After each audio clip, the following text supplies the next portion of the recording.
Well, this morning I certainly thought I was finally going to be able to wear just a regular short sleeve collared shirt, but that did not happen. The weather, it's always keeping us on our toes, right? Speaking of weather, I'm glad to see all of you survive the snowpocalypse that we had about a week and a half ago. Let me tell you just how that affected me. So as some of y'all know, I work in Clayton. I work for that company called Veolia at this site called Grifols in Clayton. And I work 7 days on and 7 days off, right? Well, guess when my first day was for those 7 days?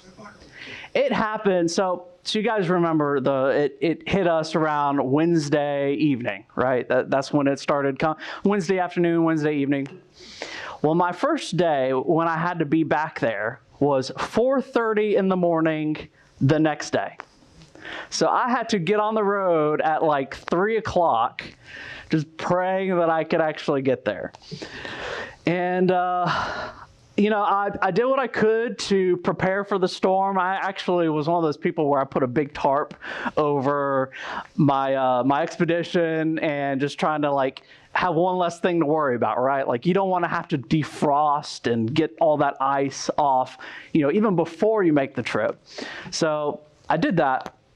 And then I got onto the back roads just trying to get to the highway, and I figured those were going to be pretty bad, right? But I figured it would at least be a little bit better on the highways. Nope, the roads there were terrible as well. I had to drive like 35, 40 miles per hour just trying to hope and pray that I could get to work. And there was one moment where I actually lost control briefly, even though I was driving a four-wheel drive vehicle. I lost control and thankfully I was able to correct it. But, those moments are, kind of stretches you a little bit, right? So some of you might be wondering, Stephen, why didn't you just take the day off? Well, I couldn't. Unfortunately, days like this, it's like, someone has to be at the site 24/7. And so if it wasn't me, it was going to have to be someone else, right? And so also, I don't want to take a day off even if I could, because, that's less hours, which means less money. But the core reason that I even work at this job to begin with, even with the amount of pressure that it brings sometimes, is because I want to be able to take care of my family. I want to make sure that they are financially taken care of. I will take on that sacrifice of borderline safety and sacrifice of sleep because ultimately it's because I love my girls. That's why I do it. Well, some of you might think oh man, Stephen, wow, you really do love them. Well, unfortunately, and I think we can all relate to this, there are times that I fail to love them the way that I should. So let me give you 2 examples. And as Lorena's walking in right now, just so you know, I did confirm with her. I was like, hey, can I talk about all these things? And she said, yes, you can talk about them. So it was about a week or 2 ago, Lorena, she was making us dinner. And I actually, even before we get into this, I just want to brag on her for a second. She has started to make homemade bread from scratch. And just because you don't even know what's in some of the food that you eat, right? And so she's been starting to do that. So I'm super excited about her home cooking in general. But about a week or 2 ago, she started to make us dinner. And it's one of her authentic Salvadorian dishes. She was making authentic tacos. And the tacos from, Latin America are completely different from here, right? I mean, we just throw seasoned beef, cheese, whatever, right? Call it a day. She doesn't even use the pre-packaged seasoning. She does her own thing. I don't even know what all goes in there, but it is incredible. I could talk about it all day. I'm sure y'all know my love for food. Well, as she was making the dish, it got to the point where she had already made everything, and it got to the point where there was an ingredient that we didn't have on hand, and a pretty important ingredient. It was the cheese. And for me, it's hard to eat tacos without cheese, specifically queso cheese. You know, like the melted kind that I'm telling you. So unfortunately in that moment, I lost my temper a little bit. I love my food. So I realized pretty quickly that I had messed up. I said some things that I should not have said. And, I realized pretty quick, like, I needed to fix this. Otherwise, the couch was where I was going to be sleeping that night. Of course, Lorena, she's never put me on the couch, thank God. But, I don't want to tempt her to put me there. And so, I felt bad, y'all. I felt really bad because not only did I get angry about it, she looked a little bit harder, and guess what? She found some cheese. I was like, good God. Then you just feel terrible, right? And so I had to, put down my pride and, apologize and ask for forgiveness. But in that moment, I completely failed to love her in the way that she deserves. I mean, she's making me dinner, y'all. Tacos.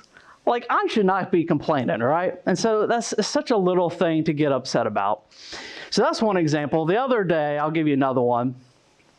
As you guys, I'm sure, can relate, there are days where you go out and you've been out all day, you've been working all day, maybe you're doing errands, and you get home, and sometimes you just want to relax a little bit, watch something on the TV, look at your phone. Well, my daughter, Harper, every time I come home and she's in the living room, and she hasn't seen me all day, she gets so excited. And she always runs up to me and hugs me and wants me to pick her up. And it's one of the best feelings, being a father. Well, sometimes after, a long day, I can find myself tending to not try to engage with her, but I'll be engaged with something else, like on my phone, when whatever I'm looking at on my phone probably doesn't have any value or importance to it to begin with. And so, and then she'll come up and she'll grab my finger and she'll pull me and she'll be like, hey, Dad, get off your phone. Come play with me over here with, these blocks that I'm trying to build or destroy. And, it kind of reminded me that, like, it doesn't matter, if I'm sitting down or standing up. She just wants me to be with her. And in these moments, I'm reminded of how pure a child's love is. I mean, they don't want anything from you. They just want you.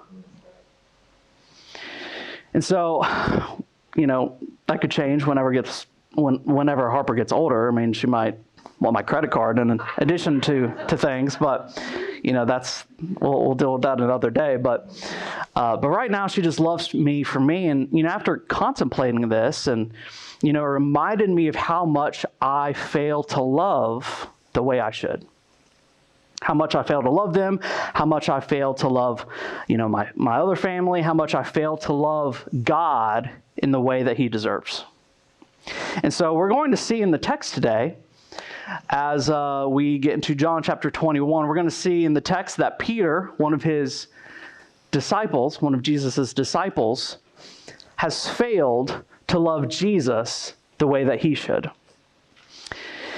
And so John chapter 21, starting at verse 15. Guys, we are almost done with this book, with the book of John. I feel like we've been here for a while, but at the same time, it's also flown by. Yeah. So that's crazy. So as you turn there, let's recap of what's been going on, especially if you weren't here last week. So at this point, we've already experienced the crucifixion. We've already come off the highs of, the resurrection, that entire experience. And now Jesus has already made numerous appearances to many of his disciples, okay, and many of his followers. So now it almost seems like everything at this point is starting to wind down. But what we're about to read about, what's about to unfold is incredibly important. As Aaron discussed last week, the disciples decided to go fishing, and we're going to see why that's significant in just a moment. So, as y'all know, many of these disciples, including Peter, I need some water. I keep like, you're the man, Josh. Thank you. But we're going to see that all these disciples, including Peter, they were fishermen prior to ever meeting Jesus.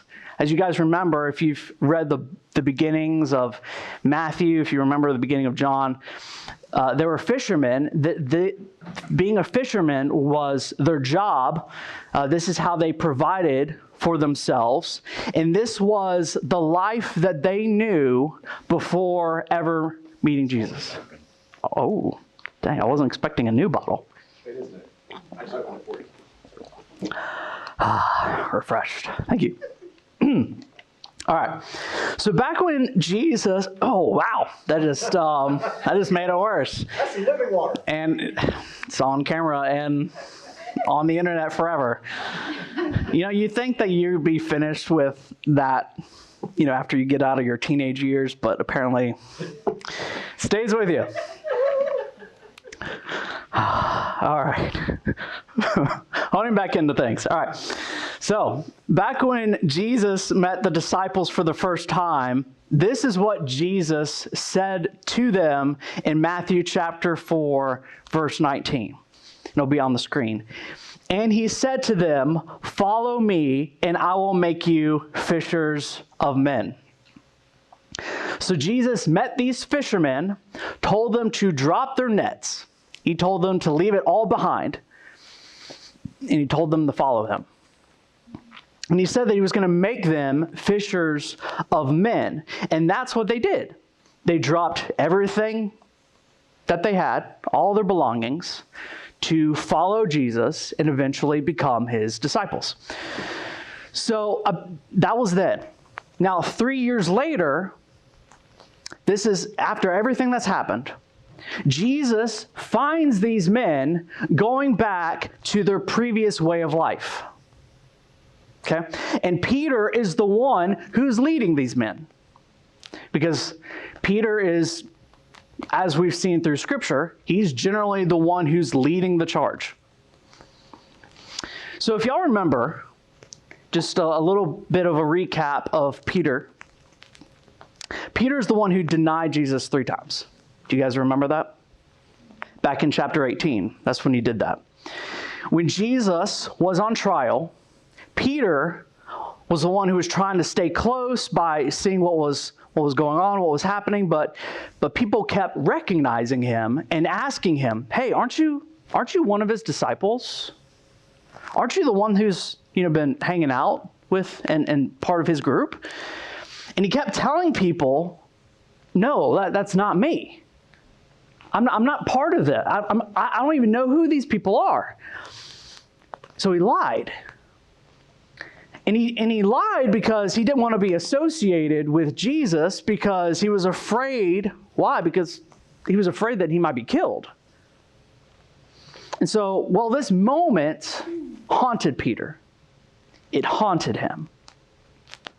So fast forward to this present moment, Peter is a broken man. He's still dealing with with these regrets. He's still dealing with that. He's overwhelmed with failure, and he needs to be redeemed.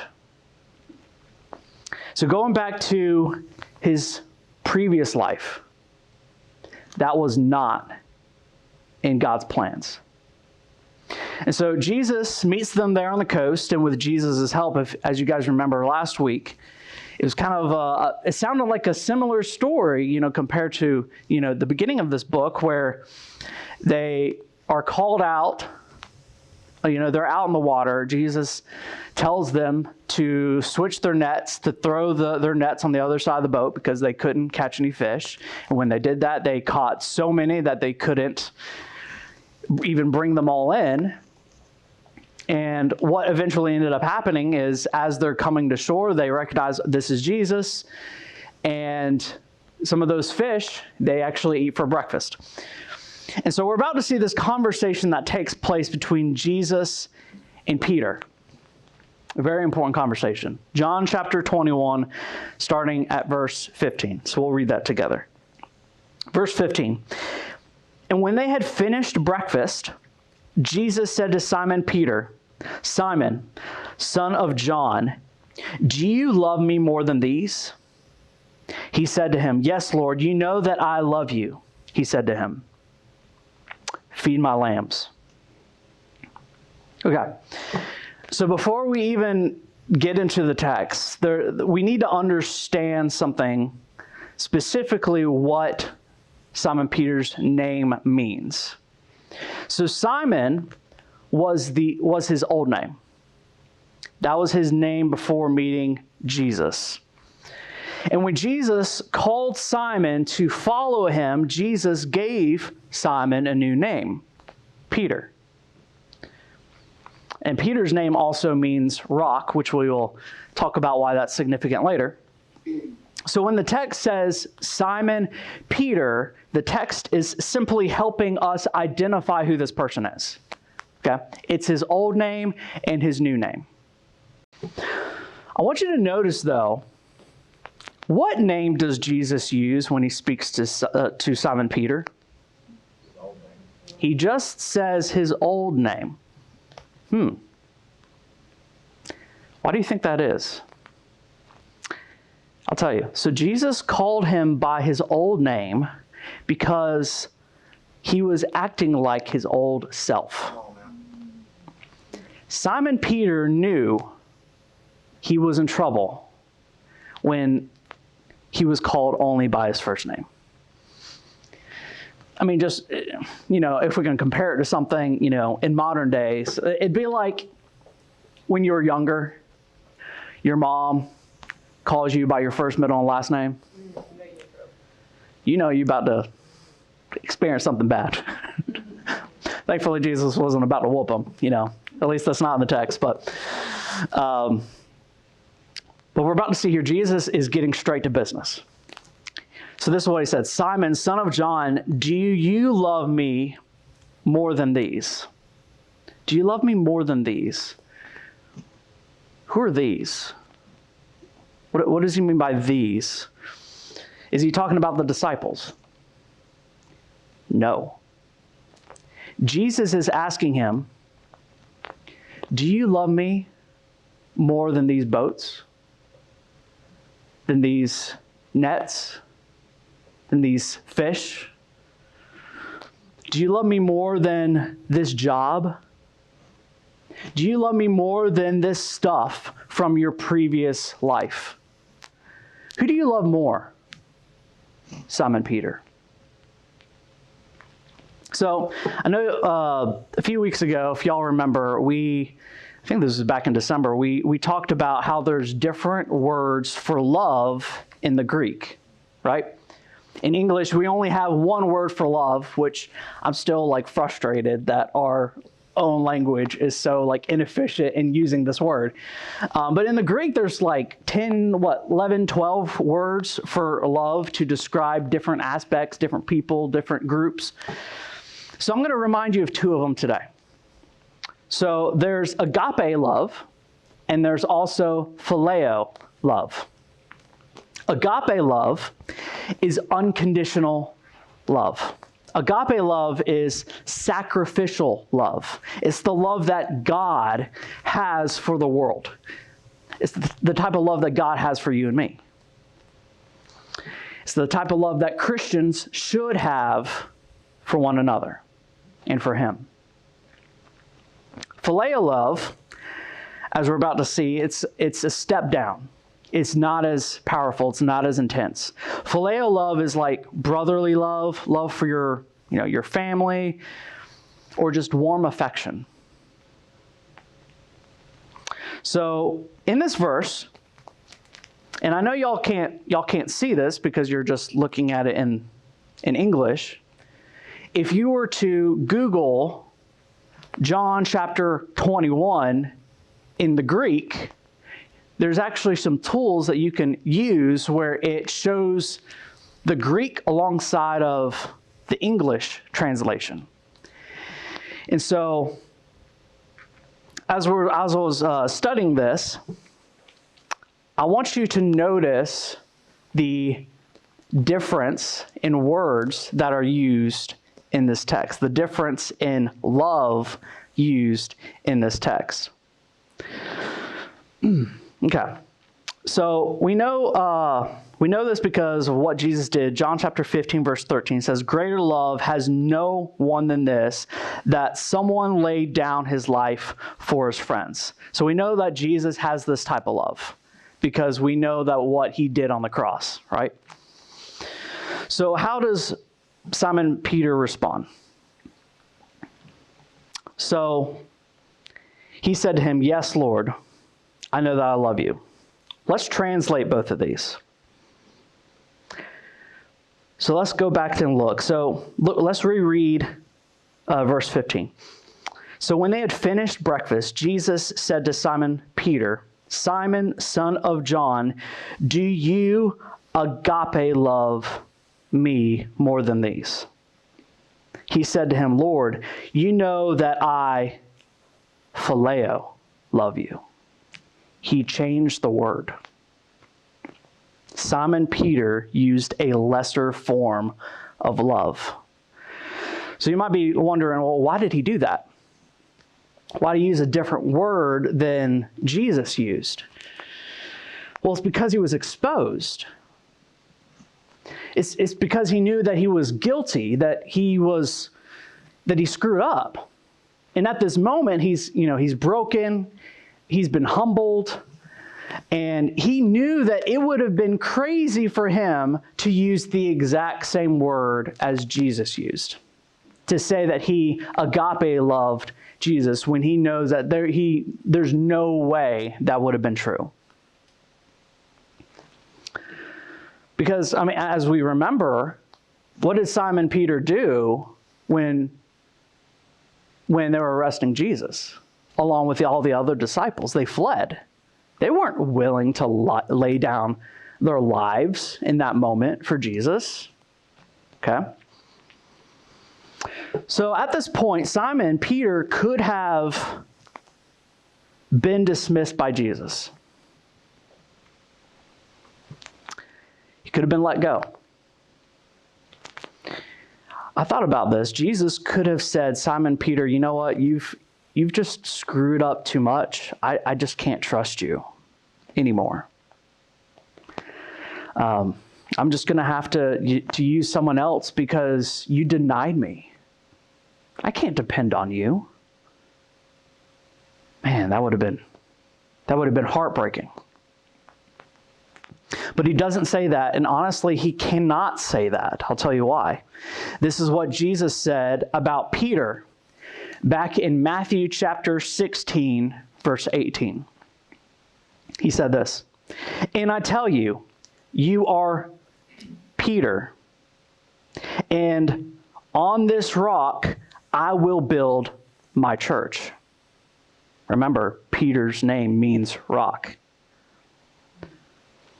"And the gates of hell shall not prevail against it." See, Simon Peter was crucially important to the plans of God. He wasn't getting out of this.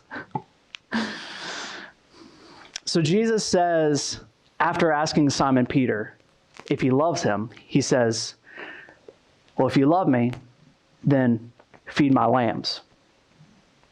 Feed my lambs. So what is Jesus talking about here? Well, Peter's being told to lead these people, these other Christians or soon-to-be Christians, God's telling him that you need to lead these people that God is giving him. These sheep are those who are, as we know, the sheep are those who are most vulnerable. They're the ones who are the most weak, those who are most prone to wander. And Jesus is giving these people to Simon Peter to guide them. Just like how a shepherd guides and watches over his sheep, right? But I want you to notice too that these sheep technically aren't Simon Peter's. They are Jesus's sheep, ultimately. Simon Peter, essentially his job is just to be a good steward of the sheep that God has given him, because they are Jesus's sheep. So let's jump to the next verse. I know we've been in verse 15 for a while. Verse 16. And he said to him a second time, Simon, son of John, do you love me? He said to him, yes, Lord, you know that I love you. And he said to him, tend my sheep.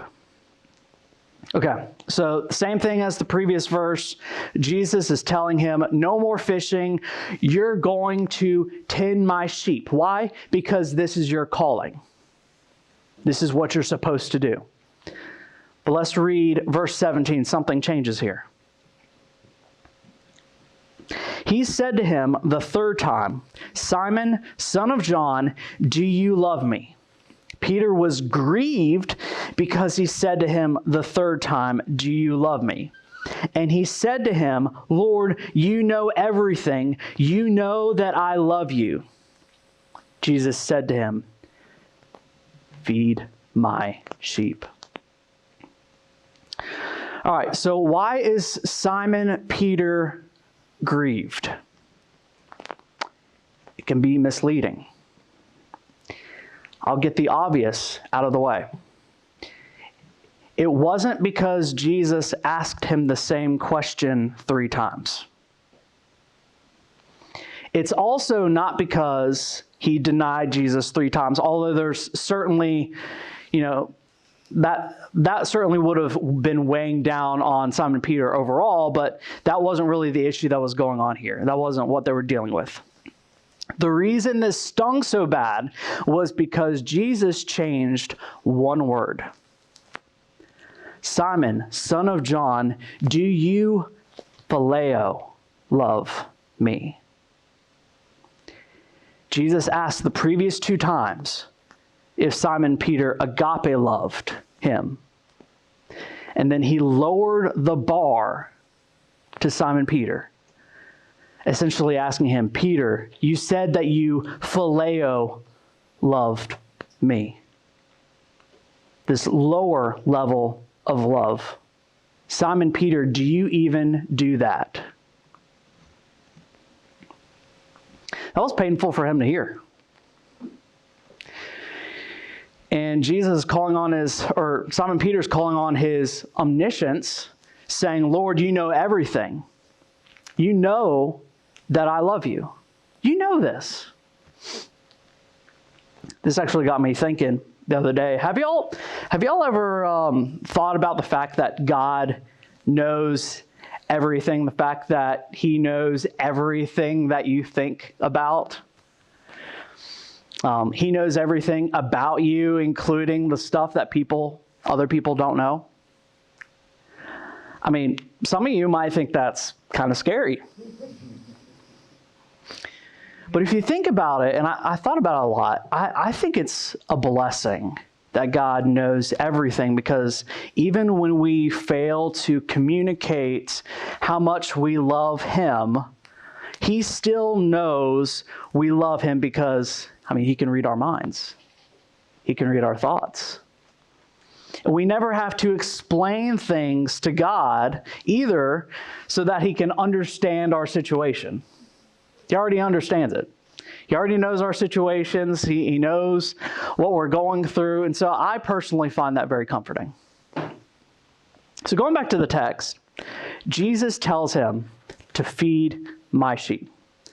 But he says it a bit more. He says a bit more this time compared to the previous verses. Let's look at verse 18.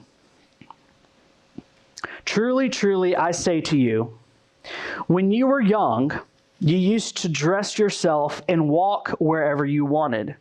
But when you are old, you will stretch out your hands, and another will dress you and carry you where you do not want to go. Okay.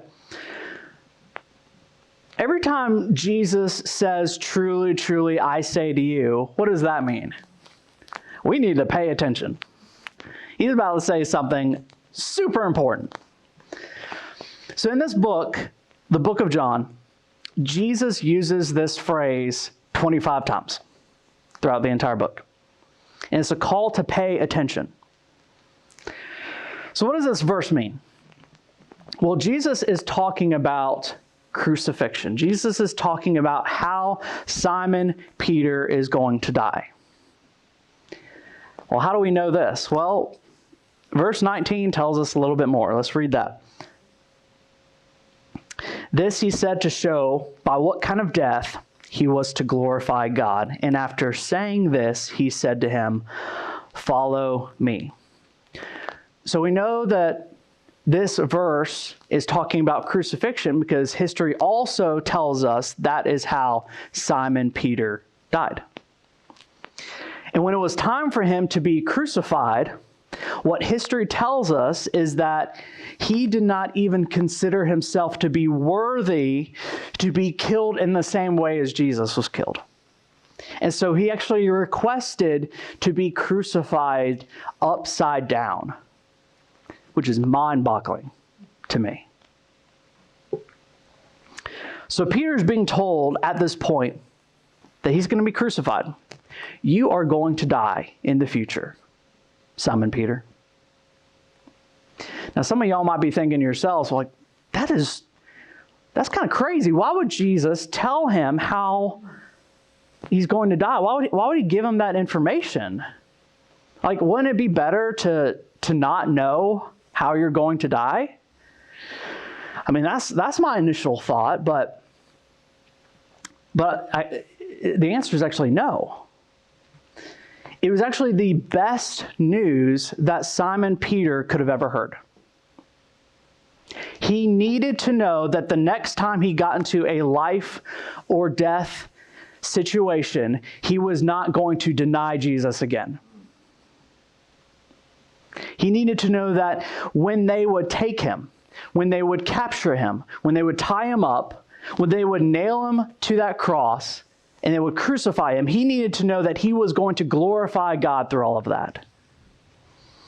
And so if this conversation didn't happen, he may have thought to himself, if I ever get into that situation again, what am I going to do? How am I going to respond? I mean, that would have destroyed his confidence.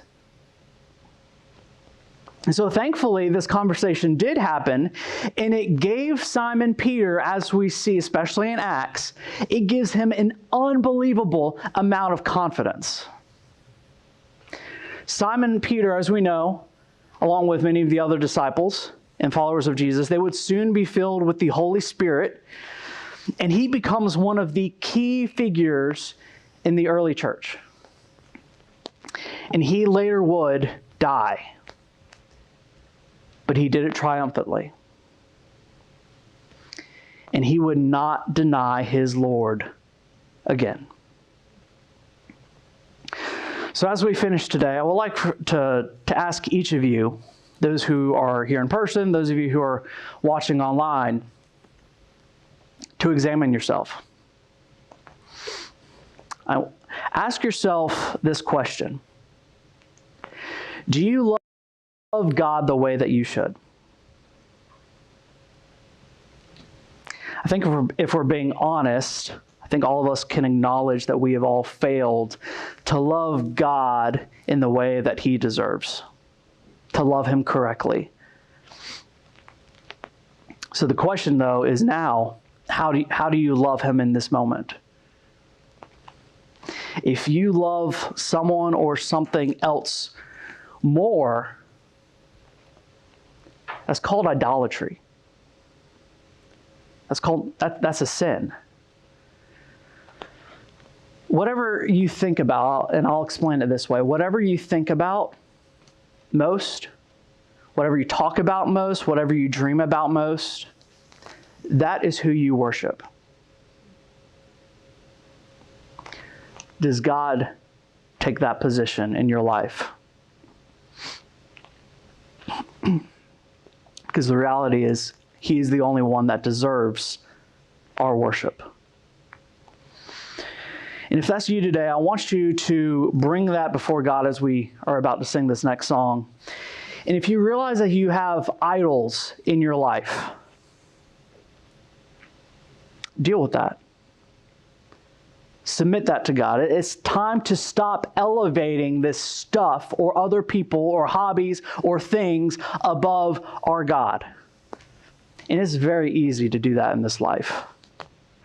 So we have to be very aware of this every day. Father, we are such sinful, evil people.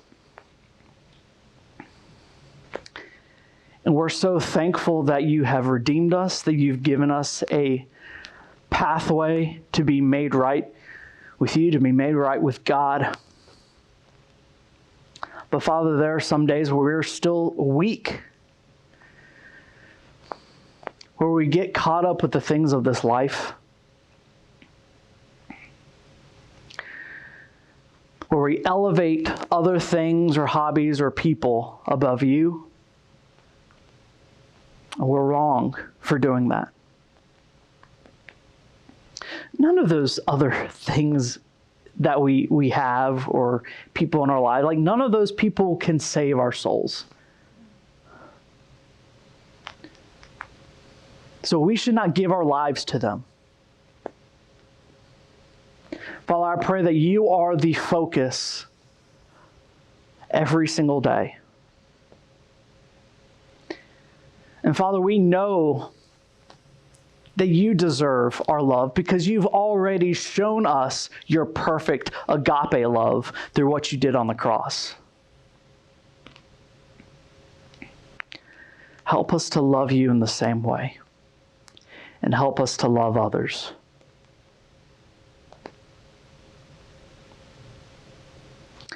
Father, thank you for your word. Thank you for your conviction. Thank you for always leading us back to you. We say this in your name. Amen.